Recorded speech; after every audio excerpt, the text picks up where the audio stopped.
जय श्री हरि, जय श्री कृष्ण। श्रीमद् भगवद गीता के 15वें अध्याय का महात्म। श्री महादेव जी कहते हैं, पार्वती, अब गीता के 15वें अध्याय का महात्म सुनो। गौड़ देश में कृपाण नामक एक राजा था, जिसकी तलवार की धार से युद्ध में देवता भी परास्त हो जाते थे। उसका बुद्धिमान सेनापति शस्त्र कलाओं में निपुण था। उसका नाम था सर्पमेरुंड, जिसकी भुजाओं में प्रचंड बल था। एक समय उस पापी ने राजकुमारों सहित महाराज का वध करके स्वयं ही राज्य करने का विचार किया। इस निश्चय के कुछ ही दिनों बाद वह हेजे का शिकार होकर मर गया। थोड़े समय में वह पापात्मा अपने पूर्व कर्म के कारण सिंधु देश में एक तेजस्वी घोड़ा हुआ। उसका पेट सटा हुआ था। घोड़े के लक्षणों का ठीक ठाक ज्ञान रखने वाले किसी वैश्य पुत्र ने बहुत सा मूल्य देकर उस अश्व को खरीद लिया और यत्न के साथ उसको राजधानी तक ले आया। वैश्य कुमार वह अश्व राजा को देने के लिए लाया था।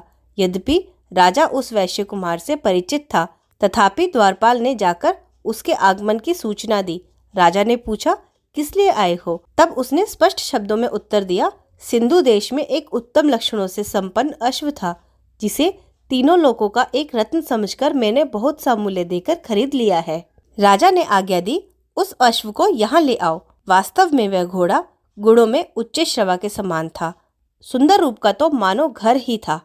शुभ लक्षणों का समुद्र जान पड़ता था। वैश्य घोड़ा लेकर आया और राजा ने उसे देखा। अश्व का लक्षण जानने वाले राजा के मंत्रियों ने इसकी बड़ी प्रशंसा की। सुनकर राजा अपार आनंद में निमग्न हो गया और उसने वैश्य को मुंह मांगा स्वर्ण देकर तुरंत ही उस अश्व को खरीद लिया। कुछ दिनों के बाद एक समय राजा शिकार खेलने के लिए उत्सुक हो उसी घोड़े पर चढ़कर वन में गया। वहां मृगों के पीछे उन्होंने अपना घोड़ा बढ़ाया। पीछे पीछे सब ओर से दौड़ते आते हुए समस्त सैनिकों का साथ छूट गया। वे हिरणों द्वारा आकृष्ट होकर बहुत दूर निकल गया। प्यास ने उसे व्याकुल कर दिया। तब वह घोड़े से उतरकर जल की खोज करने लगा। घोड़े को तो उन्होंने वृक्ष के तने के साथ बांध दिया और स्वयं एक चट्टान पर चढ़ने लगा। कुछ दूर जाने पर उसने देखा कि एक पत्ते का टुकड़ा हवा से उड़कर शिलाखंड पर गिरा है। उसमें गीता के 15वें अध्याय का आधा श्लोक लिखा हुआ था। राजा उसे पढ़ने लगा। उस राजा के मुख से गीता के अक्षर सुनकर घोड़ा तुरंत गिर पड़ा और अश्व शरीर छोड़कर तुरंत ही दिव्य विमान पर बैठकर स्वर्गलोक को चला गया। तत्पश्चात राजा ने पहाड़ पर चढ़कर एक उत्तम आश्रम देखा, जहाँ नागकेशर, केले, आम और नारियल के वृक्ष लहरा रहे थे। आश्रम के भीतर एक ब्राह्मण बैठे हुए थे, जो संसार की वासनाओं से मुक्त थे। राजा ने उन्हें प्रणाम करके बड़ी भक्ति के साथ पूछा, ब्राह्मण, मेरा अश्व अभी अभी स्वर्ग को गया है, इसका क्या कारण है? राजा की बात सुनकर त्रिकालदर्शी, मंत्रवेता और महापुरुषों में श्रेष्ठ विष्णु शर्मा नामक ब्राह्मण ने कहा, राजन, पूर्व काल में तुम्हारे यहाँ जो सर्पमेरुंड नामक सेनापति था, वह तुम्हें पुत्रों सहित मारकर स्वयं राज्य हड़प लेने को तैयार था।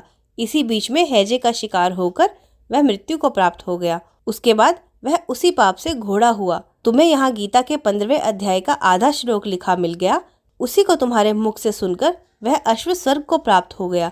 तदंतर राजा के सैनिक राजा को ढूंढते हुए वहां आ पहुंचे।